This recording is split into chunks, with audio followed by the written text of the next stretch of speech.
जादुई पाउडर का जादू। रौनकपुर गांव में राधा नाम की एक लड़की रहती थी। राधा दिखने में बहुत ही काली और बदसूरत थी, जिस वजह से गांव की सभी लड़कियां उसे काली बंदरिया कहकर खूब चिढ़ाया करते थे। राधा की एक चचेरी बहन थी जिसका नाम रूपा था। रूपा दिखने में बहुत ही सुंदर थी। उसे अपनी सुंदरता पर बहुत ही ज्यादा घमंड था। वो भी राधा को उसके रंग रूप की वजह से उसका खूब मजाक उड़ाया करती थी। एक दिन राधा की चाची उससे बोलती है, राधा बेटा, मैं जरा मार्केट जा रही हूँ रूपा के कपड़े लेने, सोचा तेरे लिए भी ले आऊं। तुम्हें कौन से कलर का कपड़ा पसंद है? ये भी कोई पूछने की बात है माँ, काली बंदरिया तो काला कपड़ा ही पहनेगी। देखो ना चाची, रूपा कैसे मेरा मजाक उड़ा रही है। ये हर वक्त मेरे साथ ऐसा ही करती है। रूपा, अपनी बहन से कोई इस तरह से बात करता है क्या? चलो अब राधा से माफी मांगो। माँ, मैंने गलत क्या बोला है जो इससे माफी मांगू?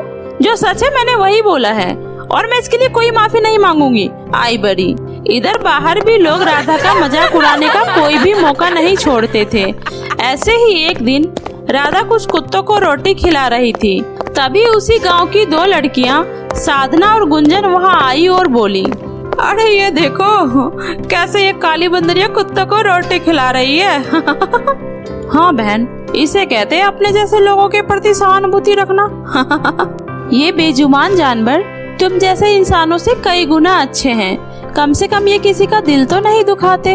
तो ठीक है, अगर इनसे इतना ही प्यार है तो इन्हीं के झुंड में शामिल क्यों नहीं हो जाती? हम इंसानों की बस्ती में रही क्यों रही हो? राधा को जानवरों से बहुत ही प्रेम था। कभी वो बंदरों को केला खिलाती तो कभी कुत्तों को रोटी खिलाया करती थी। ऐसे ही एक दिन राधा सुबह सुबह जंगल घूमने गई। तभी उसे वहाँ घायल अवस्था में एक चिड़िया दिखी। चिड़िया के पंख टूट गए थे। यह देखकर राधा को उस पर बहुत ही ज्यादा दया आया और वह उसे फौरन उठाकर अपने घर ले आई। उसने चिड़िया के पंखों में पट्टी बांधी और खाने के लिए बाजरे के दाने और पीने के लिए पानी भी दी। कुछ दिनों बाद चिड़िया पूरी तरीके से ठीक हो गई तो राधा उसे वापस जंगल में छोड़ने गई। जैसे ही उसने उस चिड़िया को उस पेड़ के पास छोड़ा, वह एक परी में बदल गई। यह देखकर राधा आश्चर्य से उस परी को देखने लगी। मैं सुनैना परी हूँ। मैं चिड़िया का रूप लेकर आसमान में घूम रही थी। तभी एक पतंग के मांझे से घायल होकर नीचे जमीन पर गिर गई। तुमने मेरी बहुत सेवा की है, इसलिए मैं तुम्हें इनाम में कुछ देना चाहती हूँ। ये लो, ये एक जादुई पाउडर है। इसे लगाते ही तुम सुंदर बन जाओगी और साथ ही तुम इस पाउडर को लगाकर जो कुछ भी बोलोगी वो सब सच हो जाएगा। सुनैना परी राधा को जादुई पाउडर देकर वहाँ से गायब हो गई। परी से पाउडर पाकर राधा बहुत ही खुश होती है। क्या सच में जादुई पाउडर मेरे इस बदसूरत काले रंग को गोरा बना सकता है? मैं अभी इसे अपने फेस पर लगाकर देखती हूँ। राधा ने जैसे ही जादुई पाउडर को अपने फेस पर लगाया, वह बहुत ही सुंदर दिखने लगी। अरे वाह, मैं तो सच में सुंदर दिखने लगी। अब देखती हूँ कौन मेरे रंग का मजाक उड़ाता है। अब मैं इस जादुई पाउडर की मदद से गांव में जिन जिन लोगों ने मेरा मजाक उड़ाया है उनसे मैं बदला लूंगी। राधा मन में बदले की भावना लिए जादुई पाउडर को लेकर घर आ रही थी। तभी रास्ते में उसने देखा कि गुंजन सज धज कर अपने होने वाले पति कैलाश से मिलने जा रही थी। राधा उसका पीछा करते हुए पार्क में जा पहुंची। गुंजन पार्क में अपने होने वाले पति कैलाश से बातें कर रही थी। कैलाश, अगले महीने हम शादी के बंधन में बन जाएंगे। फिर हम हनीमून मनाने नैनीताल जाएंगे। कितना मजा आएगा ना? अरे हाँ, हम नैनीताल ही क्यों, और भी अच्छी अच्छी जगह जाएंगे। उधर राधा एक पेड़ के पीछे छुपकर दोनों की बातें सुन रही थी। इस गुंजन की बच्ची ने मेरा बहुत मजाक उड़ाया था, इसे मैं अभी मजा चखाती हूँ। इतना कहकर राधा उस जादुई पाउडर को अपने फेस पर लगाती है और बोलती है, हे जादुई पाउडर, गुंजन को 75 साल की बुढ़िया बना दो। राधा के इतना कहते ही गुंजन एक बूढ़ी औरत में बदल जाती है। अरे गुंजन, कहाँ हो तुम? और आप कौन हो अम्मा? गुंजन, कहाँ हो तुम? जी, मैं ही आपकी गुंजन हूँ। कैलाश, मैं ही तो हूँ आपकी गुंजन। आपके सामने तो बैठी हूँ। मैं ही तो हूँ आपकी गुंजन। नहीं, मैं एक बुढ़िया से शादी नहीं करूँगा। चलो भागो यहाँ से। यह बोलकर गुंजन का होने वाला पति बुढ़िया बनी गुंजन को छोड़कर वहाँ से भाग जाता है। सुनो, मुझे अकेला छोड़कर कहाँ जा रही हो? वापस लौट आओ प्लीज, मुझे मत छोड़ो।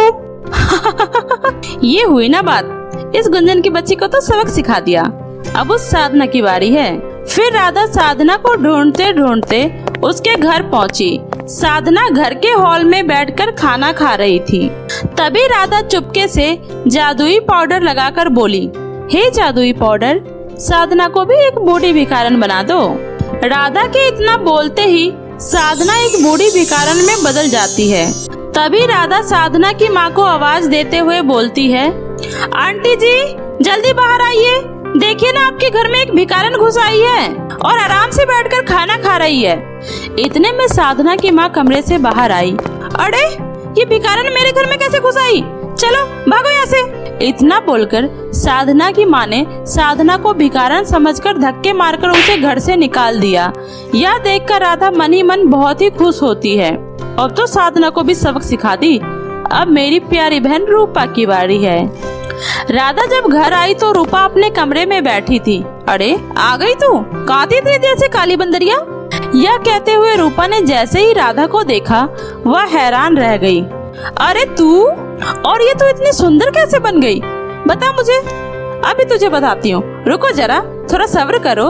राधा झट से जादुई पाउडर अपने फेस पर लगाती है और बोलती है, हे जादुई पाउडर, मेरी बहन को भी काली और बदसूरत बना दो।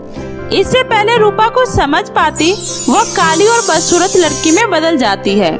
अरे ये मेरे रंग को क्या हो गया? मैं इतनी काली कैसे हो गई? इस तरह जिन जिन लोगों ने भी राधा का मजाक उड़ाया था, एक एक करके राधा ने सबसे बदला लिया। गांव के सभी लोग परेशान हो गए। एक दिन सुनैना परी उसी गांव के ऊपर से जा रही थी। तभी उसने गांव के लोगों की रोने की आवाज सुनी। वो नीचे उतरी और गांव वालों से उनके रोने का कारण पूछा। आप सब लोग क्यों रो रहे हैं? गांव में कोई समस्या आई है क्या? क्या बताओ परी जी, राधा ने जाने कहां से एक जादुई पाउडर ले आई है और उसकी मदद से उसने मेरी बेटी को बुढ़िया बना दिया। हाँ परी जी, उसने मेरी बेटी को भी बुढ़िया बना दिया है। अब मैं अपनी बेटी की शादी कैसे करूँगी? ये सब सुनकर परी बहुत ज्यादा गुस्सा हो जाती है और वह तुरंत राधा के पास जाकर बोलती है, यह मैं क्या सुन रही हूँ राधा? मैंने तुम्हें अपना जादुई पाउडर लोगों को परेशान करने के लिए नहीं दिया था। मैं जानती हूँ परी जी, लेकिन इस गांव वालों ने मेरा बहुत मजाक उड़ाया है, इसलिए मैंने उनके साथ ऐसा किया है ताकि वो भविष्य में किसी का भी मजाक उड़ाने की हिम्मत नहीं कर सके। लेकिन राधा, उन्हें उनकी गलती का एहसास दिलाने का तुम्हारा ये तरीका बिल्कुल गलत है। मैंने वो जादुई पाउडर तुम्हें ये सोचकर दिया था ताकि तुम इसका उपयोग अच्छे कामों के लिए करोगी, क्योंकि मैं तुम्हें एक अच्छी और नेक लड़की मानती थी। परी की ये बातें सुनकर राधा को अपनी गलती का एहसास होता है और वह परी से माफी मांगती है। मुझे माफ कर दीजिए परी जी, मुझसे बहुत बड़ी गलती हो गई। मुझे उन लोगों के साथ ऐसा नहीं करना चाहिए था। आप मुझसे अपनी ये जादुई पाउडर वापस ले लीजिए और सभी लोगों को पहले जैसा बना दीजिए।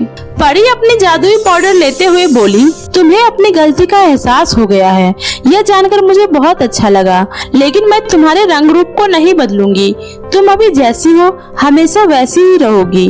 और फिर उसके बाद परी उस जादुई पाउडर की मदद से उन सभी लोगों को पहले जैसा कर देती है। सभी लोग अपना रूप फिर से वापस पाकर परी का धन्यवाद करते हैं और राधा से भी अपने किए गए बुरे व्यवहार के लिए माफी मांगते हैं। इस तरह सब कुछ ठीक हो जाता है और परी अपना जादुई पाउडर लेकर परी लोग वापस चली जाती है। तो मेरे प्यारे दोस्तों, कैसी लगी आपको मेरी ये कहानी? मुझे कमेंट करके जरूर बताएं। और अगर कहानी अच्छी लगी हो तो इसे अपने दोस्तों के साथ भी शेयर करें। और हाँ दोस्तों, अगर आपने अब तक मेरे चैनल जादुई टीवी को सब्सक्राइब नहीं किया है तो जल्दी से लाल बटन दबाकर अभी सब्सक्राइब कर ले। तो मिलती हूँ फिर एक नई जादुई कहानी के साथ। तब तक अपना ध्यान रखें। बाय बाय दोस्तों।